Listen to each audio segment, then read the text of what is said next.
On the phone, it is a pleasure to welcome the dynamic duo that is reporting and blogging on the Democratic National Convention for Harper's magazine at Harper's .com,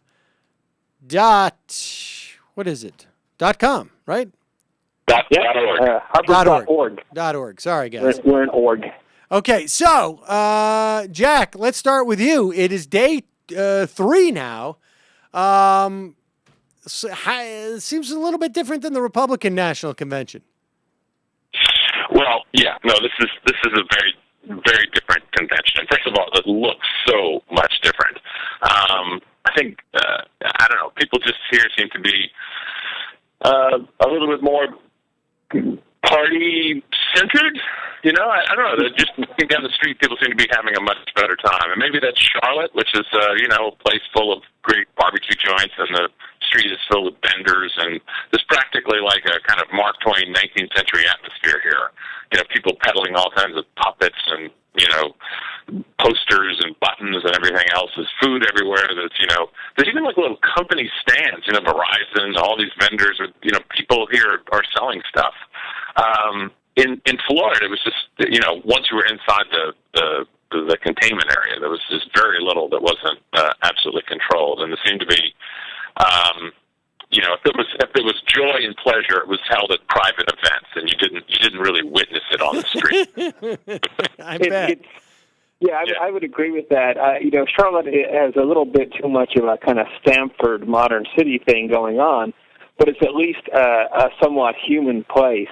As opposed to Tampa and the convention there, which seemed like a really bad Club Med put on the edge of a third world country. This kind of fenced off area next to something that looked like it could have come out of the Road Warrior movies. Interesting. And so, all right, well, give me a sense of like what. Put this in context as to 2008. I mean, I think I've been a little bit surprised at just sort of the excitement in the hall there. It seems, I guess I anticipated a little bit more sort of, maybe I was just projecting a little bit more ambivalence. I think you're right. I think it has been surprisingly exciting. I think the delegates here, the party in general, are amazingly forgiving of all the sort of betrayals that have come out of the Obama administration in the last 4 years. The trope is always in the mainstream media that the Democrats are this incredibly disorganized and fractious, rebellious party. And that really hasn't been true for a generation, not really since 1980. Everyone really generally falls in step behind the candidate, and that's what's going on here now. They're very gamely, very enthusiastically getting behind President Obama. Jack, are you surprised by it? Yeah, I wrote an email to some friends almost a year ago saying, this campaign is going to be a race between people on the right who hate Mitt Romney, but nevertheless recognize he's going to be the nominee, and will have very little sort of like enthusiasm for their candidate, versus all of the people on the Democratic side who are now unenthusiastic about Obama's just sort of like serial betrayal of everything he ran on in 2008, right? Well, now we're here, and we see how that enthusiasm is playing out. I thought in Tampa all of the enthusiasm for Mitt was absolutely pro forma. They knew they had to clap when he came out. Paul Ryan obviously got a real enthusiastic response. They really like him. No one likes Mitt Romney on the Republican side. We all know this, right? It's why they lurched from Herman Cain to Donald Trump to Sarah Palin to Rick Perry. Everybody had their turn at first place because they were all just trying to find somebody, anybody, right, who wasn't Mitt Romney, right? This is the man that John McCain loathes, the man who he would refuse to appoint as his vice president in 2008. And yet, there was John McCain, sort of going through the paces, saying all these nice things about Mitt Romney. Here, though, I have to say, for all the disappointments, here are all the constituents of the Democratic Party, women's groups, unions, all the different groups that essentially, if you look at the actual, policies that he's pushed through or not pushed through, has been betrayed on some level over the last 4 years, and yet somehow that all has dissipated especially around the Michelle Obama speech. I mean, that was an amazing. She did an amazing ability, I think, of taking her own personal relationship with her husband, her own personal relationship with her children, and her own personal relationship with this country, and weave them into an amazing sort of single declaration of love. Really, that was the word she used over and over again. It's really interesting. Her and Ann Romney both seized on the same theme, but I thought she did a much better job of bringing all of that together into a single kind of, not just a speech, but just like a moment. The way she held that room with her lines were amazing. I mean, it seemed that Ann Romney was talking about that theme in service of trying to humanize Mitt Romney, and it seemed to me that Michelle Obama was talking about it in an attempt to sort of show how Obama is connected to other people, not her even. Right. Yeah,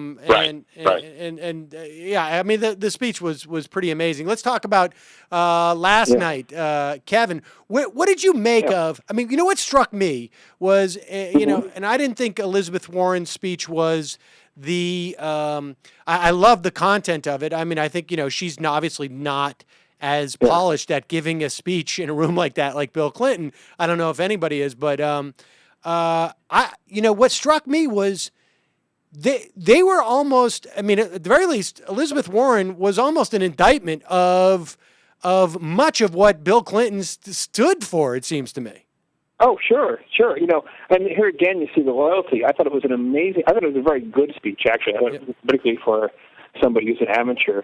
And I thought it was amazingly generous to President Obama for somebody who was basically kind of given the back of her hand by this president and his you know, troika of advisors there, who I've taken to calling the three bozos of the apocalypse, you know, Rubin, Summers, and Geithner. But, you know, after going through all this, she was amazingly generous to him. But, yeah, I mean, this is, you know, you have to remember how this party has been essentially wiped out twice now in the last 18 years by the self-serving and wrong-headed missteps of Presidents Clinton and Obama. And they're still cheering for them out there on the stage. You know, I mean, you had the 1994 election when both the presiding generation of Democratic leaders and all the kind of seed corn was annihilated by the catastrophic Clinton, you know, midterm. And then you had the same thing, you know, often because of the same unlearned lessons in 2010. And yet people are still out there cheering. And I think a key reason for this is, as much as anything that Clinton said, was that big bear hug at the end. You know, and this reminds people, this is what the Democratic Party has brought us. You know, this white man who grew up in rural Arkansas, hugging this black man with an African father and from a mixed-race marriage. This is that sort of America that has come about, as opposed to a Republican Party which will not tolerate anybody going before them, as Condi Rice demonstrated, and saying which side was right in the Civil War.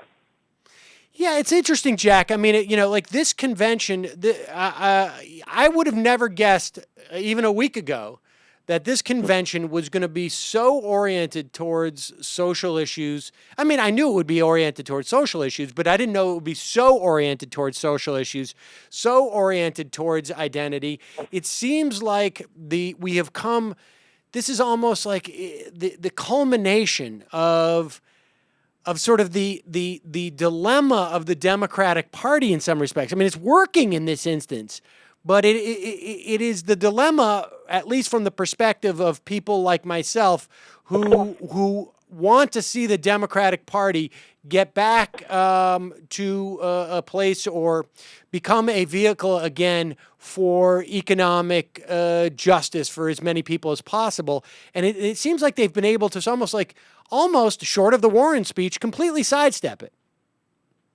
Well, there's that. I also think like what's not being said at the Democratic convention is really breathtaking. And Kevin and I have been talking about this. We don't quite know what to make of it yet. But have you heard about Osama bin Laden here? Right. No. Yeah. No one mentions it. We ended. Our military pretty much has ended the scourge of piracy. You don't hear about it. All sorts of like we ended the. He ended the war in Iraq, right? I mean, and then of course is the war in Afghanistan, also unmentioned. But good, bad, and whatever. I mean, it's amazing that there's no national security component to the defense of Barack Obama at this convention. You're right. It's absolutely. It's all social issues and economic issues. Well, what Jack? Well, what do you think that's? What do you guys? Well, I mean, Kevin, you can answer it if you want as well. But what do you think? Why do you think that's the case? It's simply because the Republicans didn't really make their own sort of national security case. So why should the Democrats bring it up? Well, they sort of did, and in doing so, they left a huge opening because their own national security case was so downright idiotic. Constant criticisms of Obama for not telling us where he stands on Syria without suggesting any place you should stand because they don't dare to back one side or another. Constant criticisms, a constant talking point was America should never lead from behind, off some anonymous quote from an Obama administration official saying that's what we were doing in Libya. No refutation of that, saying like, that leading from behind ended up with Muammar Gaddafi with a bullet in his head. It's just in general, the same talking points Jack's talking about. There's been a little of that from the not on primetime speakers, such as Harry Reid, but it should be a general theme. Joe Biden will probably do that, right? I mean, won't Joe Biden? Won't Joe Biden be the guy to go like?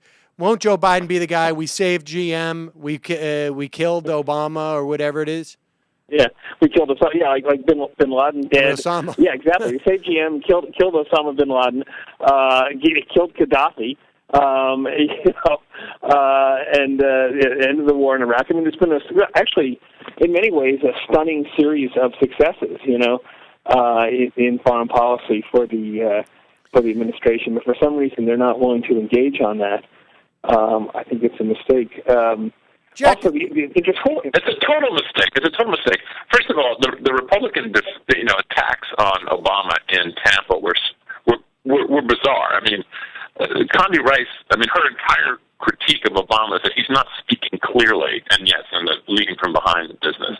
But that was her criticism. He's not being clear. We need to be absolutely clear. That's what they all kept saying. McCain do you think anybody even remembers Condi Rice? Look, I'm looking at the Pew Research Center poll just coincidentally. honestly, about the RNC highlights, and I'm looking at the GOP convention highlights as mentioned by anybody paying attention to the poll, and it goes literally in this order: Clint Eastwood, Mitt Romney, Ann Romney, Paul Ryan, Marco Rubio. Condoleezza Rice comes in with 2%. Nobody even remembers that she was there.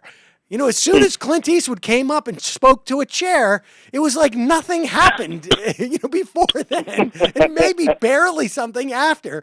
And my sense is you'll get Joe Biden talking about this, but I don't know. Do you get the sense that maybe this, this convention, more so than conventions in the past, at least, that, I don't know, in recent past anyways, is more almost geared towards the Democrats and the base of the Democrats than sort of the so-called middle and, I don't know, moderate Republicans? I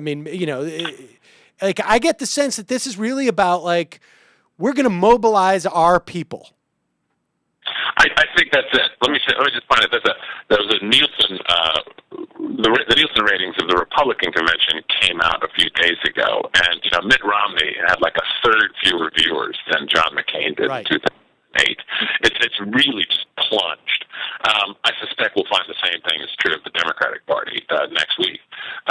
Although if it's not, that'll be interesting because typically these conventions are pitched to this is the first rollout of your guy, right? This is the whole idea idea is that you have this narrative that culminates in the heroic ascent of your man, Mitt Romney, Barack Obama, right? But it doesn't seem that they're functioning like that way anymore. First of all, the networks have cut way back, but even the hours that are on the air, it's not clear that anyone but the true believers are watching these shows anyway. But you know what? I don't agree with that. Jack, I'll tell you why I don't agree with that. Because when you say this is supposed to be the big rollout, right? To start the narrative of Mitt Romney is our, descending from wherever, and Barack Obama's, well, I think that still exists. In fact, I think the narrative coming out of these two conventions is going to actually be stronger and more sort of defined than I've seen in recent elections myself, because it's really just the media in the first place, right? It's really just the media that makes the narrative. They're the ones telling the story. And this was so...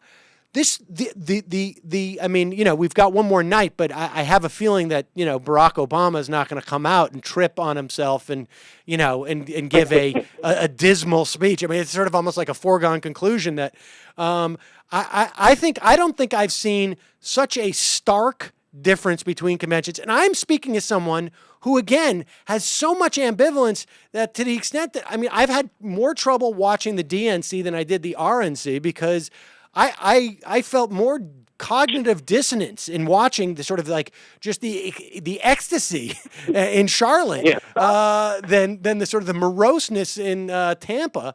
But I'm still just struck by, I think coming out of the RNC, the media finally said Paul Ryan is a joke. And whoever was responsible for setting this up, i.e. Mitt Romney with Clint Eastwood, has no idea what he's doing. And then, after the past two nights of the DNC... You're making my point. The ratings have plunged. The only people watching are the true believers. And sure, many of these fact checkers went after Paul Ryan, but guess what? They're still saying what he said. They're still making the claim. That's because the moderate voters haven't really tuned in yet.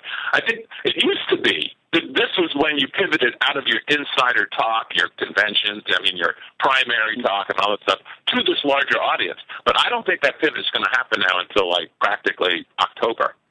Yeah, I would say I think you have a good point with that, Sam. Although I don't think it's by any means a foregone conclusion that Obama will give a great speech tonight. He could easily go into one of his sort of oddly diffident doldrums, which seem to overtake him at different times and come up short. But beyond this, I think a lot of this enthusiasm relies upon a great deal of denial by the rank and file. I went and interviewed a whole bunch of these of the delegates yesterday, both on the floor and off, and they are just an amazing amalgam of Americans. I think this is really the most diverse, multicultural, multiracial gathering of people you'll see anywhere. They're terrific people. They're terrifically good-looking. They're handsome, professional, accomplished, etc. But they, what I wanted to ask them was, what do you see happening in a second Obama administration if he is elected? And they're completely delusional about this.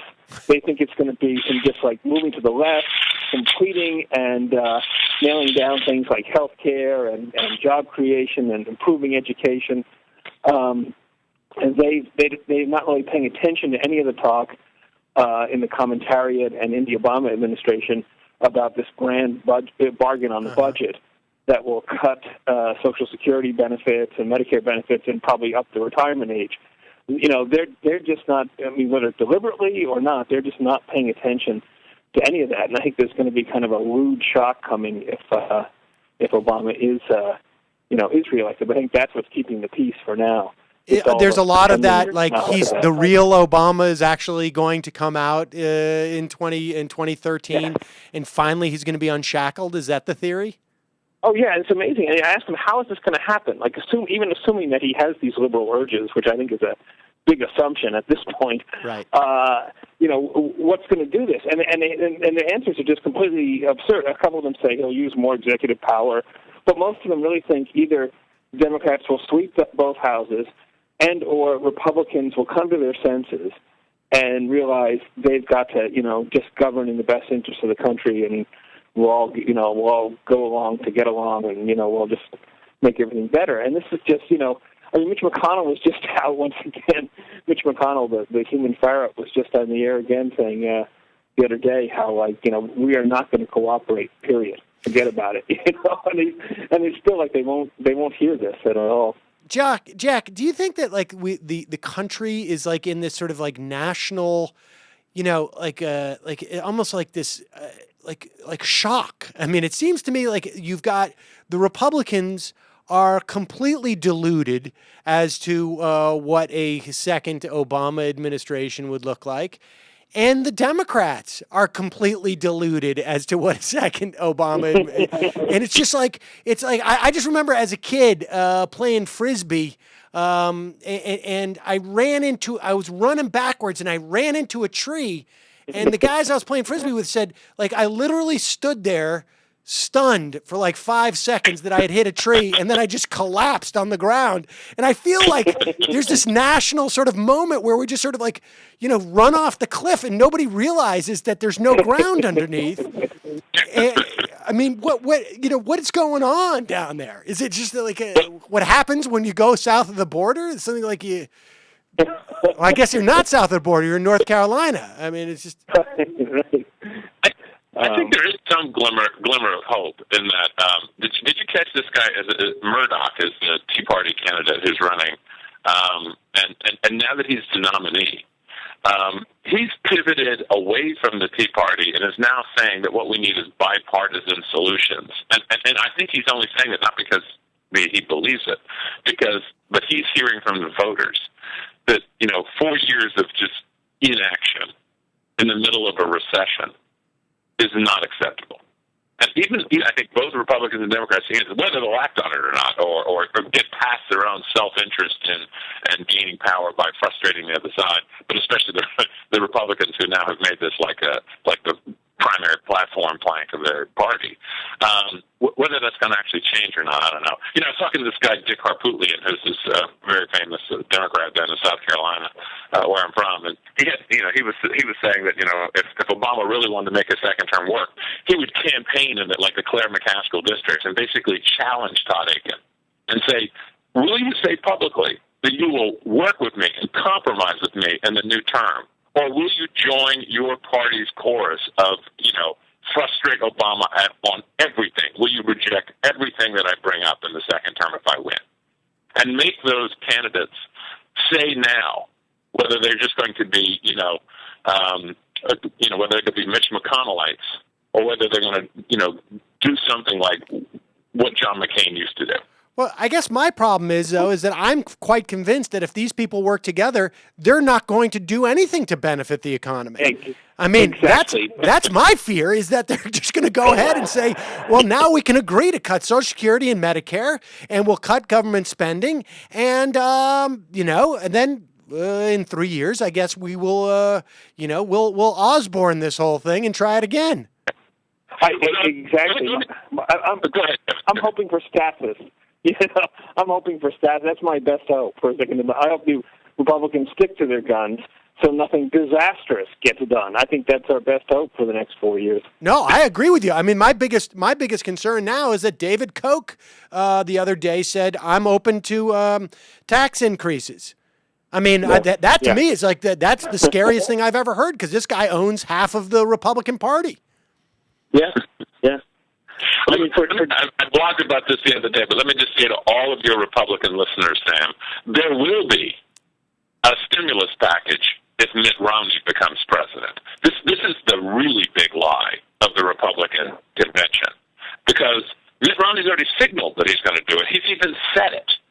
Earlier this year, he mentioned stimulus spending as a necessity, and then immediately shut up when he realized that wasn't flying at all. But if you look at his little plan, which is not very elaborate, but there it is. I mean, he's got a whole energy component and a huge defense component, and that's how Republican stimulus plans often work. Eisenhower passed the National Defense Interstate Act, right? They push their stimulus programs through the Defense Department. But there will be stimulus spending, because Romney knows more than anybody. The economy will never get off its back until we put money in the hands of consumers. And right now, the only lever we have to pull is government spending.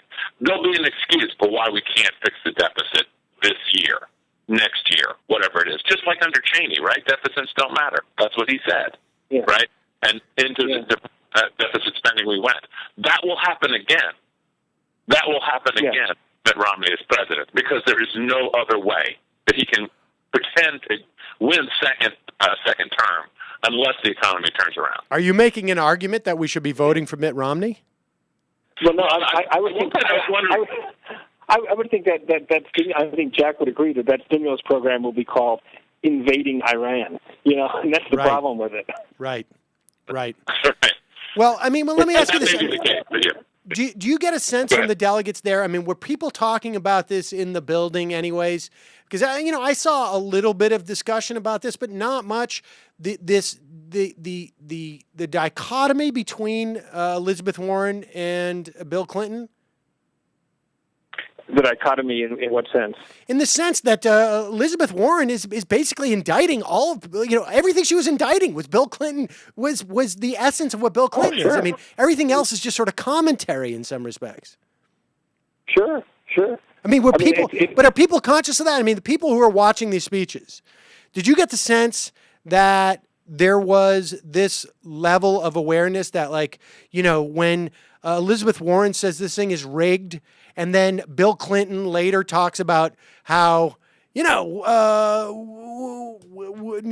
welfare reform worked. And, there's a little bit of deregulation, but we need to work on the deficit, and we need to have constructive cooperation. I mean, isn't the definition, when Elizabeth Warren says this thing is rigged, isn't the means in which it's rigged via the constructive cooperation? Oh, sure. I mean, to give you an analogy here, Sam, somewhat like yours, and I love these people to death, these delegates. I just love them. But they're kind of the equivalent of, you remember the old Phil Hartman, John Lovitz sketch on Saturday Night Live, where Phil Hartman would go in as a patient and John Lovitz was a doctor, and Lovitz would say, I'm going to give it to you straight. You've got 6 months to live. And Phil Hartman would shake his head and say, I don't know, Doc. I just don't understand all that medical jargon. Tell it to me in plain English, and this would go on for 5 minutes. I mean, this is sort of the thing, you had the DLC dominated, at least in ideology, if not official membership, but the DLC dominated elite of the party, which has been signaling for the last, couple of years that they're planning, that their big hope for a second Obama term is to reach a probably disastrous budget compromise. And the rank and file are just refusing to get that word. They just think the second Obama term will be all about increasing Pell Grants and funding clean energy. And I think this is going to lead to a huge disillusionment at some point. Yeah, I mean, you've got Bill Clinton up there talking about Simpson Bowles. I mean, it's just sort of, I guess the upshot is that there'll be, more listeners to this program, I guess, come early January, we would retitle it to the Disillusionment Hour or something. I think there's nothing like winning that really spurs grand revisionism on a former president. I mean, Clinton looks better now in this room than he's ever looked in the history of his entire political career. Definitely. I mean, the guy he's the Ronald Reagan of the Democratic Party, right? I mean, he can rock that room. But remember, Reagan was equally a disappointment to the Republicans. He raised taxes 7 out of 8 years. Newt Gingrich hated his guts, attacked him constantly for kissing up to the Russians. But when it was all over, he was Ronald Reagan. Right. And now this guy is Bill Clinton. I'm telling you, these guys are going to want to put his face on Rushmore in 5 more years and chisel him on a nickel. I mean, it's amazing how much they love this guy, even though the policies that he supported when he was in office pretty much go against all the constituents in this room. And how long ago was it? I mean, the amazing thing is that Clinton's up there talking about the arithmetic of Paul Ryan's budget. Am I the only person who remembers that that Clinton was on tape going up to Paul Ryan, going like, "Listen, buddy. Oh yeah. If you need some help, let me know because you're getting, this is not right." Yeah. You're not the only person who remembers, that kind of encouragement of him backstage when he didn't think he was being filmed. Yeah. Telling Ryan to, like, go ahead and, do this. And I think that's the trouble. Something I was writing about Reagan the other day when I was writing that Romney, if elected, could make his policies work in the short term, and they'd be disastrous in the long term. I think that characterizes the Reagan administration, and I think to a certain degree it characterizes the Clinton administration. Nice housing boom while he's in office. Fantastic, we're all getting rich, great, and then, he's out of office, and we realize Glass-Steagall no longer exists. This is unfortunately what has become the modern presidency. And Chris Hayes actually had a very astute observation last night, where he said, when you look at Bill Clinton. And maybe when you look at Bill Clinton, you think of the legacy of Bill Clinton. So much of what he did, I mean, during the 90s, there was, the big economic boom and whatnot. But so much of what he did, the legacy of what he did, ended up being problematic. Welfare reform, communications, 96 Communications Bill, Glass-Steagall repeal. So much of that has been problematic, not to mention the loss of essentially both houses of Congress. His legacy is not now. Whereas Obama, to his credit, in the past 4 years, to the extent that he's had any legislative achievements, I would argue that on a civil liberties way, there is sort of a bad legacy that's going to be there, but not so much on other accords. I mean, I think the worst that can happen with the Affordable Care Act is it doesn't bring the death of the insurance industry quite soon enough. But I think there's a certain inevitability to that.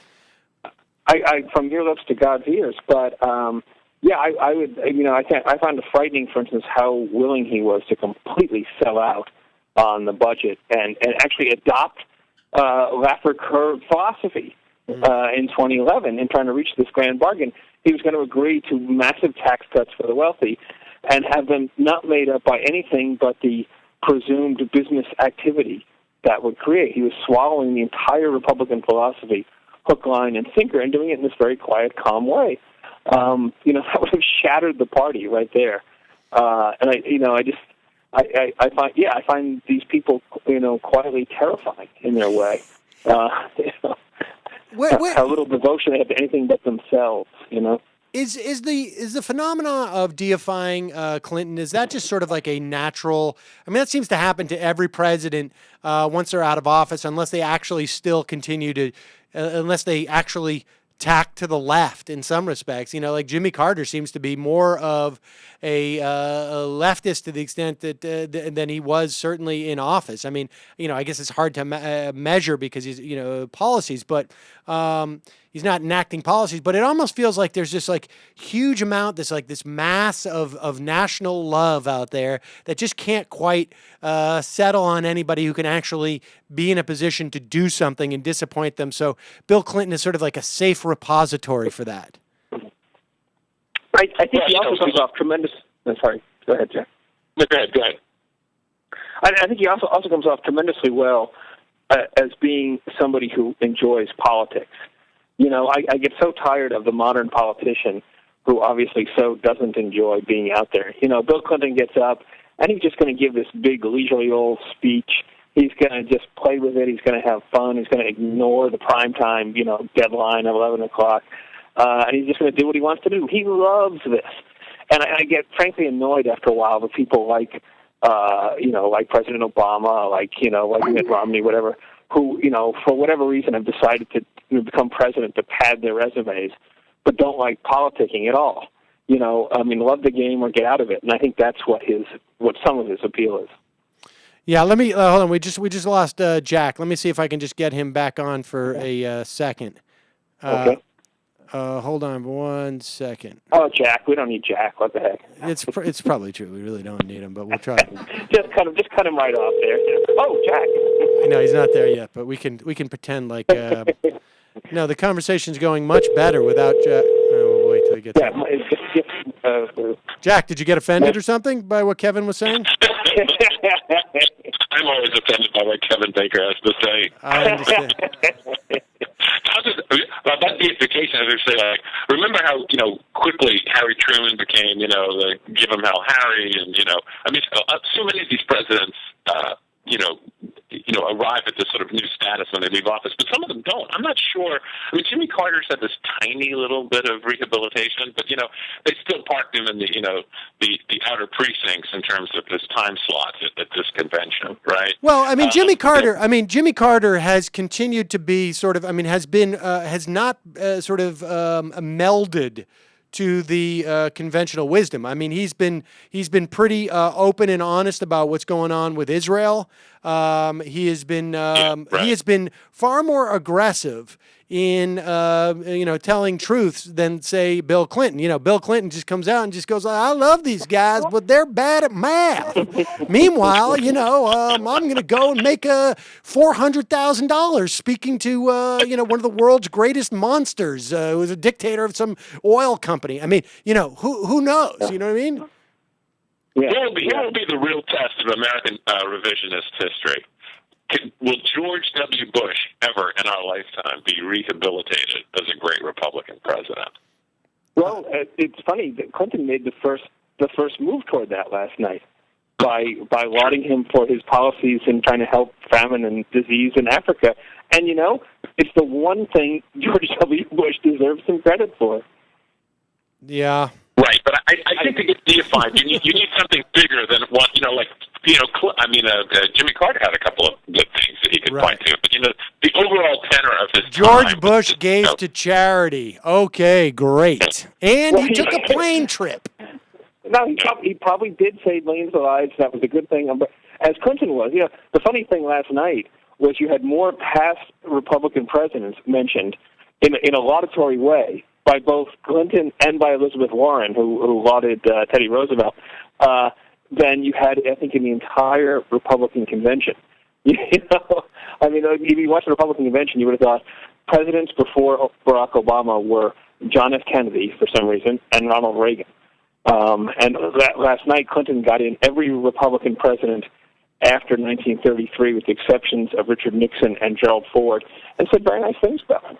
Well, I'm quite convinced that all you need to do is say the words George Bush. It doesn't matter what comes before or after it. It has the same effect in terms of the efficacy in getting people to loathe Republicans. But that's just my own personal theory on that. All right, guys, so anything else that we should know at this point? Have we left anything on the table or what? Jack? No, I just say that every one of these speeches has produced like some really amazing line, and I think the line last night that still rests with me is Clinton's description of the Republican race at this point, which is that we made a mess of everything for 8 years. This guy didn't clean it up fast enough, so fire him and bring him back in. Right. Yeah, that was a great. The guy can really nail it.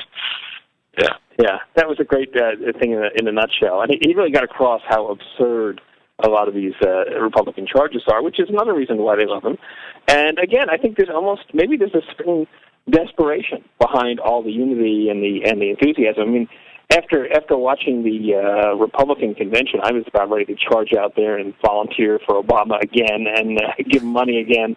I don't know if people can fully appreciate how dramatic I mean, the idea that you would say that's a fairly dramatic statement, I have to say. I don't know if people can fully appreciate that.